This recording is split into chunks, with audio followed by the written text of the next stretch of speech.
दोस्तों मैं सतवीर दलाल और मेरे मित्र प्रवीण मेहरान जी है। आप लोगों का अपने चैनल भारत लिंक ग्लोबल पर स्वागत करते हैं। तो दोस्तों कल हमारी चर्चा का विषय था जाट पॉलिटिक्स, यानी जाटों को क्या करना चाहिए, किसके साथ जुड़ना चाहिए और अब भविष्य के अंदर उनकी पॉलिटिक्स का क्या तरीका होना चाहिए। कल हमने चर्चा की थी इसके ऊपर। आज हमारी चर्चा का विषय है सिख कम्युनिटी और मुस्लिम संप्रदाय। अब ये जो नायब सैनिक का जो शपथ ग्रहण समारोह हुआ था उसमें हर कम्युनिटी को कुछ ना कुछ भागीदारी दी गई, लेकिन इसमें सिख कम्युनिटी को और मुस्लिम कम्युनिटी को कोई भागीदारी नहीं दी गई। तो अब सिख कम्युनिटी को और मुस्लिम कम्युनिटी को क्या करना चाहिए, उनकी कैसी पॉलिटिक्स होनी चाहिए, ये हम चर्चा करेंगे प्रवीण मेहरान जी के साथ। तो प्रवीण जी, मैं आपसे यही पूछना चाह रहा हूँ कि नायब सैनिक का जो मंत्रिमंडल का शपथ ग्रहण समारोह में कैबिनेट मंत्री बने हैं और जो है हर कम्युनिटी में उसमें से कुछ ना कुछ दिया गया है, लेकिन न तो सिख कम्युनिटी का कोई मंत्री बना है और न ही मुस्लिम कम्युनिटी का कोई। तो अब इन दोनों समुदायों को क्या करना चाहिए, ये बताइए आप। देखो जी, पॉलिटिक्स तो पॉलिटिक्स ही करती है बीजेपी, कोई ये एनजीओ तो है नहीं जी। तो ये क्योंकि वो लिमिटेशन भी है, जितने number of ministers cabinet ministers बना सकते हैं तो वो 14 ही है। हाँ, 14 ही है। तो उसमें सीएम साहब ने 4+1 करके ओबीसी को कर दिया है। हाँ। और बाकी लोगों को भी एडजस्ट किया है, जैन समाज को भी 1 दे दिया है, जाटों को 2 दे दिया। तो clear cut prominently Sikh community जो कि 5% है हरियाणा में, और मुस्लिम कम्युनिटी जो कि 7% है, टोटली मिसिंग है। टोटली मिसिंग है जी। आपको पता ही सतबीर जी, ये जो मुस्लिम कम्युनिटी है जो मेवात वगैरह में ज्यादा है उनकी, बाकी तो थोड़े थोड़े तो हर जगह ही है, पंचकुला वगैरह में भी काफी है, कालका में है, लेकिन मेवात में बहुत ज्यादा है, जो कि उनकी इंक्लिनेशन कांग्रेस की तरफ है। तो क्या इनका प्रतिनिधित्व नहीं होना चाहिए था? इनका होना चाहिए था, वो हार गए हैं। तो जब हार गए तो उनको मिनिस्टर कैसे बनाएंगे? और हार इसलिए गए हैं कि बीजेपी उनको, आपको पता ही है कि एमपी भी बड़े कम हैं, वो एमपी को भी टिकट नहीं दी उन्होंने। बीजेपी की पॉलिसी है ये, और बीजेपी की policy I think based on certain facts है, उनका अपना तजुर्बा है। जैसे ये सिख आंदोलन हुआ था, ये किसान आंदोलन हुआ था, फिर खालिस्तान मूवमेंट हुई थी, फिर ये इंदिरा गांधी का भी, हाँ, इंदिरा गांधी का भी एसेसिनेशन था, फिर वो अमृतपाल का बहुत बड़ा ड्रामा था बीच में, आपको पता है, अभी डिब्रूगढ़ जेल में है वो। जी। और वो दीप संधू एक लड़का था जिसने लाल किले के ऊपर झंडी फहराई थी। तो ये सब ना, जैसे एक बहुत ही बहादुर, बहुत ही स्ट्रांग कम्युनिटी जिसने, जो हमारे ताज है, जो हमारी फौजों की इतनी जबरदस्त वॉरियर हैं, और हमेशा हिंदुस्तान को इन्होंने डिफेंड किया है, और ये नहीं होते तो हिंदुस्तान में टुकड़े टुकड़े हो जाते। उस कम्युनिटी को कुछ लोगों ने, एक लोगों ने बदनाम कर रखा है कि उस हद तक की आज हमारी असेंबली के अंदर एक भी सिख नहीं है। तो दर्द होता है, तकलीफ होती है इस बात की। इनके लिए कुछ करना पड़ेगा, इनको अपनी इमेज इंप्रूवमेंट करनी पड़ेगी, अपना कोई जैसे आपस में विचार करना पड़ेगा। ये खालिस्तान मूवमेंट को तो ये खत्म ही करते हैं, और ये सपोर्ट ना लें कनाडा से या अमेरिका से, तो इनके लिए बहुत अच्छा रहेगा। और मुस्लिम भाइयों को लिए मैं सतबीर जी ये कहना चाहता हूँ कि मुस्लिम बड़े अच्छे इंसान हैं। मैं खुद मिडिल ईस्ट में रहा हूँ 7-8 साल, तो मेरे को पता है कि, और मेरे बड़े अच्छे दोस्त हैं, इंडिया में भी हैं, अब्रॉड भी हैं, दुबई में दोस्त हैं मेरे जो बहुत ही बढ़िया मुस्लिम हैं, और दिस नथिंग रॉन्ग। ये भी, इनका भी गवर्नमेंट जॉब्स में बिल्कुल पार्टिसिपेशन नहीं है। कई सिक्योरिटी फोर्सेज ऐसी हैं जिनमें कि स्पेशल फोर्सेज, जिनमें इनका जीरो इनकी पार्टिसिपेशन है। तो ये इनको ही सोचना पड़ेगा कि सड़क पर बैठ के नमाज अदा करने से, या किसी पड़ोसी को तंग करने से, या ये छोटी छोटी बातों के ऊपर जो नाराज होके जो उल्टा सीधा ये मीडिया के ऊपर जो वॉर शुरू कर देते हैं ना, वो डीपी लगा के गलत सी, वो नहीं करनी चाहिए। उससे पूरी कम्युनिटी बदनाम होती है जी।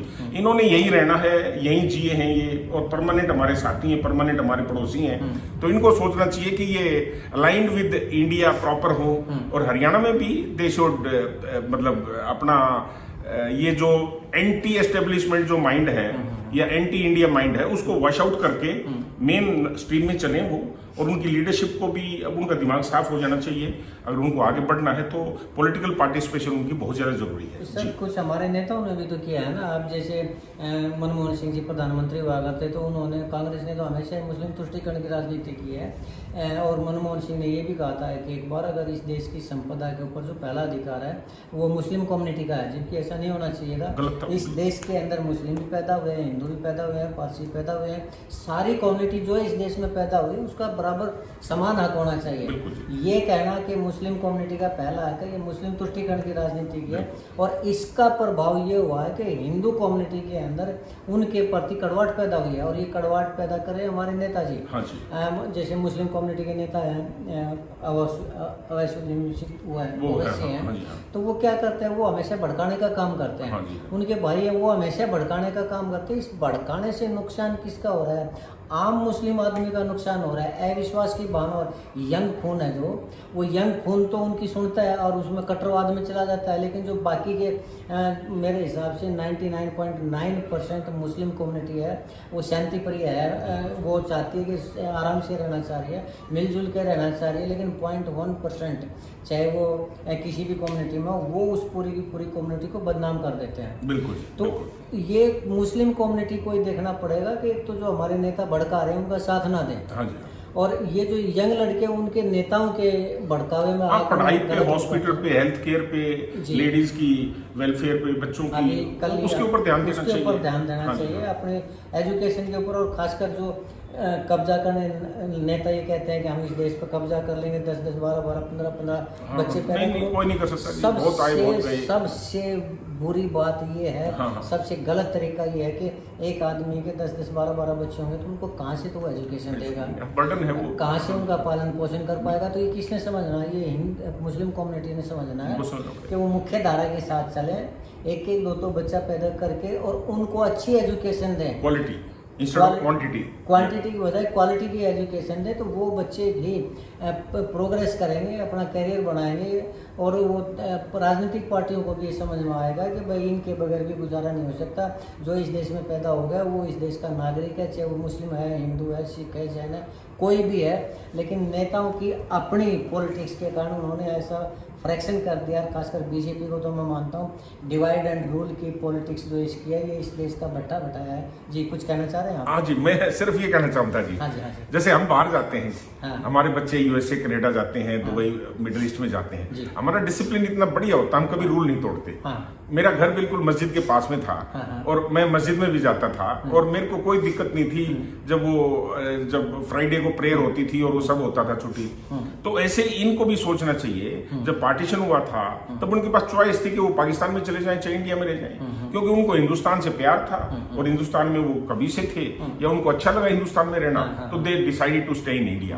नाउ सिंस उन्होंने रहना चाहा, तो अब इनको वो भी तो होना चाहिए ना कि डिसिप्लिन, जो ओवरऑल जो भारत की जो परंपरा है, जो सिस्टम है, जो शांति है, और जो बहुत ही ज्यादा पीसफुल रहने वाले लोग हैं, they should have adopt that. वो करेंगे तो अपने आप मेन स्ट्रीम में आ जाएंगे और सारी दिक्कतें दूर हो जाएंगी। दिक्कतें दूर हो जाएंगी, और मोमिन खान जैसे जो नेता हैं उनको बायकॉट करना होगा। बिल्कुल। क्योंकि जब तक ऐसे नेता होंगे, जब तक मुस्लिम समुदाय के प्रति विश्वास नहीं जम पाएगा, और चाहे वो मुस्लिमों में हो या हिंदू में हो, ये भी अगर कट्टरवाद फैलाते हैं तो हिंदू कम्युनिटी को भी ये देखना चाहिए कि कट्टरवाद के लिए इस देश में कोई जगह नहीं है। अगर प्रोग्रेस करनी है देश ने तो मिलजुल कर करनी, एक दूसरे के ऊपर भरोसा करना होगा, एक दूसरे का मान सम्मान करना होगा, एक दूसरे की संस्कृति का वो करना होगा, मान सम्मान करना होगा, तभी हम इसमें कह पाएंगे। और कुछ आप इस बारे में कहना चाहेंगे? ना, कुछ नहीं। एक वीडियो कल परसों चल रही थी, हाँ। मैं उसकी क्लैरिफिकेशन देता हूँ, सलमान खान की दी है। हाँ। वो सब डॉक्टरेट थी, वो गलत थी।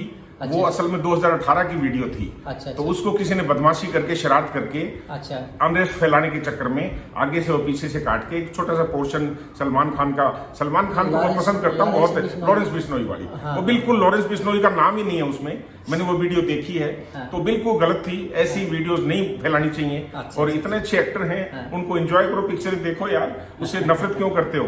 और वो कभी भी सलमान खान में तो स्पेशली मैं डिस्टर्ब था वो वीडियो देख के, तो I went into I checked up कि वो सब फैब्रिकेटेड थी, गलत थी। हाँ, ये क्लैरिफाई करना चाहूँगा। हाँ, तो ये दोनों ही पक्षों को देखना होगा कि जो हिंदू टेक्नोलॉजी के एक्सपर्ट बच्चे वो ऐसा ना करें, इससे अविश्वास ही फैलेगा। हाँ। और मुस्लिमों को तो विशेष रूप से जब उनकी इमेज इतनी ज्यादा होती जा रही है तो उनको विशेष रूप से सावधान रहना होगा कि इस तरह का जो उनके प्रति अविश्वास की भावना है वो ना फैले। तो ये दोनों को ही मिलजुल कर वो करना होगा। तो एक और मैं छोटे सी एक बिल्कुल 30 सेकंड्स की बात कहूंगा जी। वो ये थी कि मिडिल ईस्ट में इनको सिटीजनशिप नहीं देते हैं जी। अच्छा। मुस्लिम्स के लिए अमेरिका में भी बहुत टाइट कर रखा है। मैं हिंदू मुस्लिम खेलना नहीं चाहता हूँ, क्योंकि मेरे मुस्लिम्स दोस्त इतने ज्यादा हैं और इतना प्यार करता हूँ मैं अपनी इस कम्युनिटी से, मेरे को कोई दिक्कत नहीं है इनसे, कोई भी दिक्कत नहीं, 1% भी। लेकिन क्योंकि कहीं और सिटीजनशिप नहीं है, पाकिस्तान की सिटीजनशिप आप लेंगे नहीं। तो अब हिंदुस्तान में अपना समझ के अपना घर है, इसको हमने डिस्ट्रॉय थोड़ी करना है, इसको इकट्ठा रहना हमने। आप भी यहीं के हैं और सभी हैं, तो दैट वे मेरी वो है कि प्यार से रहें, मोहब्बत से रहें और अपना जो भी अपने हिसाब से बच्चों के भविष्य के बारे में सोचें और ये लड़ाई झगड़े के बारे में ना सोचें। ये कर सकते हैं। बहुत बढ़िया सर। आज के लिए इतना ही सर। तो दोस्तों, आपने हमारी जो वीडियो देखी इसके लिए हम आपका बहुत सी शुक्रिया अदा करना चाह रहे हैं। अगर आपको हमारी ये वीडियो पसंद आई तो आप इसको लाइक करें, शेयर करें दोस्तों। सब्सक्राइब करें प्लीज, सब्सक्राइब कमेंट्स दें प्लीज, कमेंट्स दें, हम कमेंट्स पढ़ते हैं और उनका जवाब देंगे। प्लीज कमेंट्स दें और सब्सक्राइब करें, that's the only motivation for us. इसके साथ ही नमस्कार, जय हिंद, जय भारत।